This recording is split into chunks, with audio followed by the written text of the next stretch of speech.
যিনি আমাদের সৃষ্টি করেছেন। নিজেকে নামাজের ব্যাপারে আরো সচেতন হব ইনশাআল্লাহ।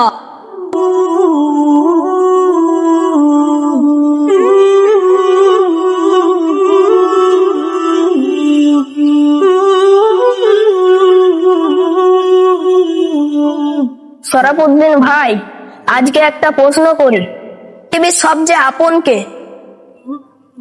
আমার কাছে সবচেয়ে আপন আমার বাবা। বাবা আমাকে ছোটবেলা থেকে অনেক কষ্ট করে বড় করেছে। ঠিক বলেছ ফারুক, আমার কাছে আপন সবচেয়ে আমার মা। মা নিজের কষ্ট লুকিয়ে সন্তানকে সুখী রাখে।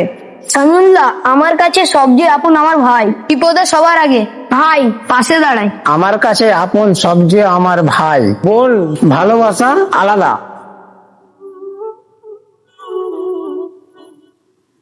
ফারুক, যদি তুমি একদিন এই পৃথিবী ছেড়ে চলে যাও, তোমার সাথে তোমার বাবা তোমার সাথে কি কবরে যাবে? সামিউল্লাহ, তোমার সাথে কি তোমার মা কবরে যাবে? না, যাবে না। না, কখনোই যাবে না। আশিক তোমার ভাই? না, সেও যাবে না। শরাফুদ্দিন আপনার বোন? না, সেও যাবে না। তাহলে এমন কে আছে যিনি আমাদের সবসময় দেখে? আল্লাহ। এমন কে আছেন যে আমরা গুনাহ করলে তওবা করলে ক্ষমা করে দেয়?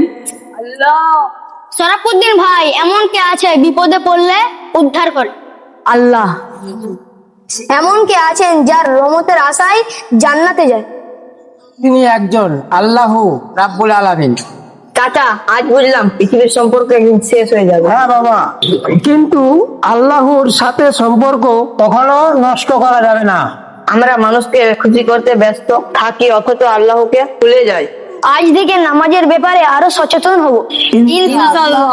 বাবা মা ভাই বোন সবাই আমার প্রিয়, কিন্তু সবচেয়ে আপন সে মহান রব, যিনি আমাদের সৃষ্টি করেছেন। আল্লাহ সবচেয়ে আপন, আল্লাহ আমাদের ভরসা।